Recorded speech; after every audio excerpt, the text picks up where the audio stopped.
ما مداني قلت بسم الله الرحمن الرحيم الا قام يرفص الطبلون وكسر السياره من الداخل. اضطريت اقعد انا وياه معافر اكثر من 3 ساعات عشان نهدى. الموضوع اغلب الناس خاصه اللي ما هم برقاه اصلا، بل معترضين على الرقيه، يعني ما هم برقاه ومعترضين على الرقيه هم اصلا. فلما تجي عنده قال يا اخي خلاص اقرا على سوره الفاتحه وخلاص. انا عارف ان الفاتحه كل شيء فيها خير وبركه وهي الرقيه الشرعيه، لكن لازم نسلم بالعقل، لازم نسلم بالعقل.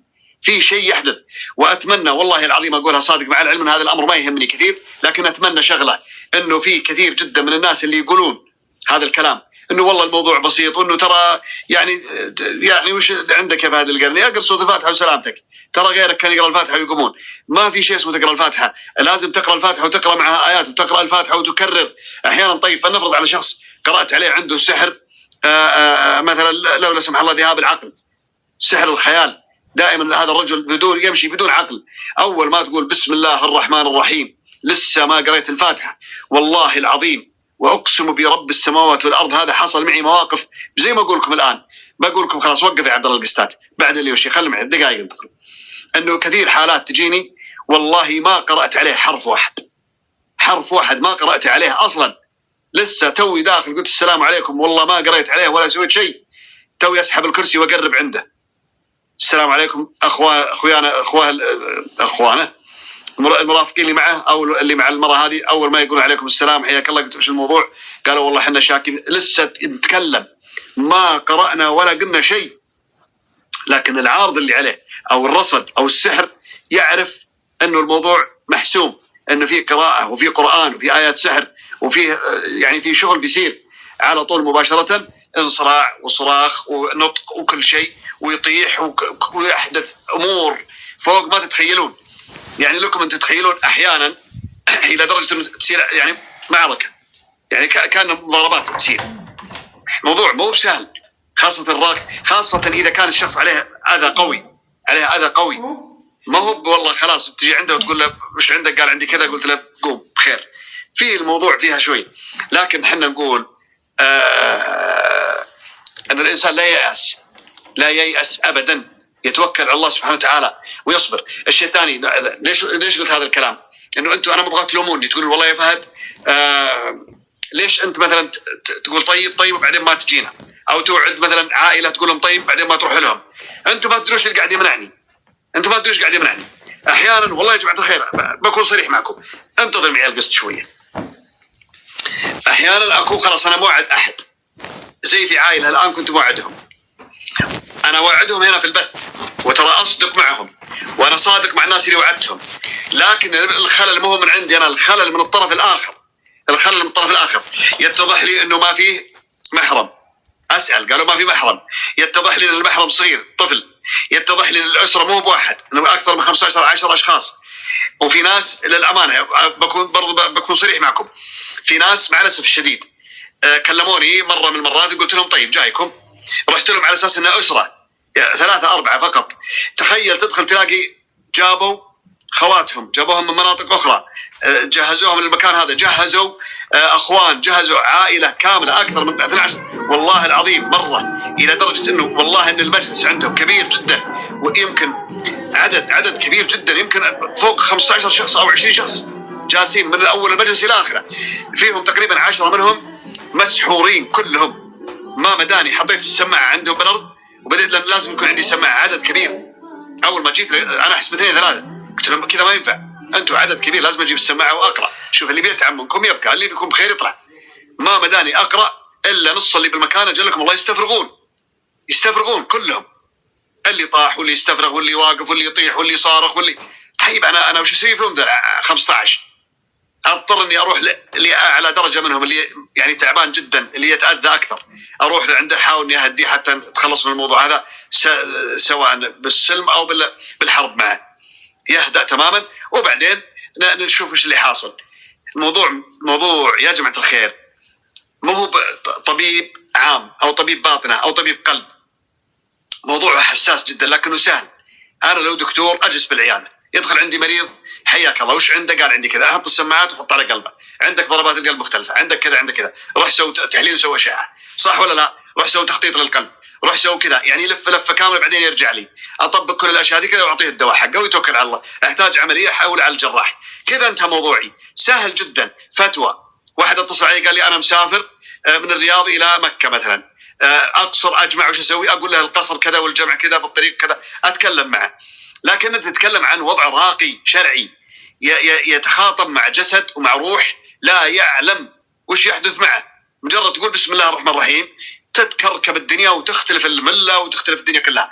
مرات كثيره جدا نزلت شماغي ونزلت طاقيتي ونزلت اصلع حالتي حاله، صارت تلمع الصلعه في المجلس عندهم. يعني لو حد صورها قبل حبحب قام يرقينا ابو حبحب هذا، اقوم ارقي ولا اعافرهم ولا وش اسوي فيهم؟ الموضوع مو ما تتخيلون، موضوع كثير. اتحداكم الان شوفوا كثير رقاه معروفين تركوا الرقيه وتوقفوا تماما لانه فيها جدال، فيها امر. اضف الى ذلك انه انا بالنسبه لي وكلامي هذا انا اشهد الله عليه انه انا من الان حتى القى الله سبحانه وتعالى بعد عمر طويل انه انا ما اخذ على احد ولا هلله واحده، حتى اللي يدفع اقول له ما اخذ منك. تمام. في ناس ارسلوا علي يقولون يا اخي الحقنا، وصوروا لي الشاشه عندهم. انا ما ابغى اتكلم عن الرقاه اللي طلب المبالغ هذه، موجودين الان في السوشيال ميديا الان موجودين. يعني تخيل انه قال لهم اجيكم جلسه واحده فقط، جلسه واحده ب10,000 ريال. ما يقدروا يدفعون. قلت كم جلسه؟ قالوا جلسه واحده 10,000 ريال.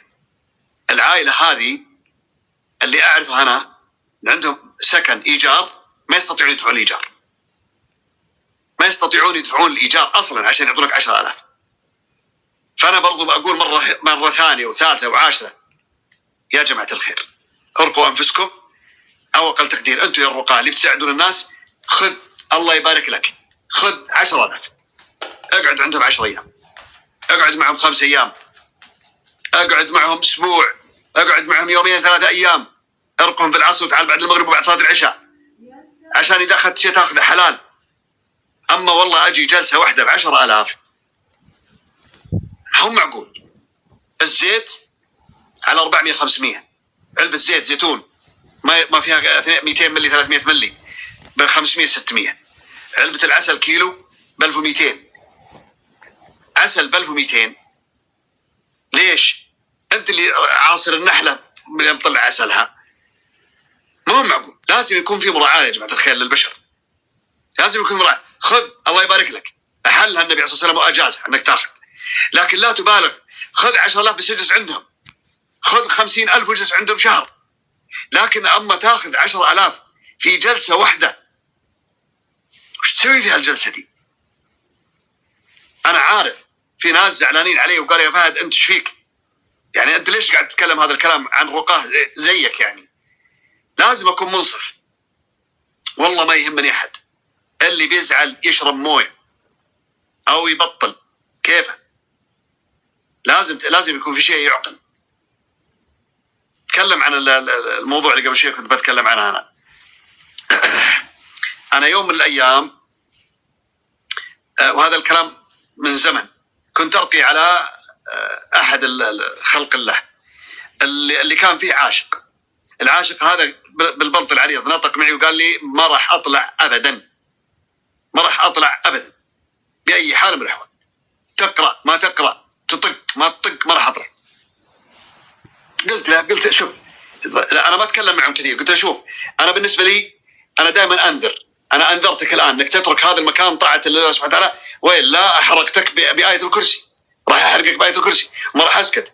ان بدات في ايه الكرسي ما راح اسكت، حتى لو حاولت انك تطلع حجرا محجوره. طبعا في كلمات تقال تحبسه، كلمات ذكر ايات او ذكر لفظا بدعاء يحبسه، ما يستطيع يخرج ابدا، ما يستطيع يخرج اطلاقا. حتى لو حاول يخرج ما يستطيع، وكانه مغلق عليه جميع المنافذ.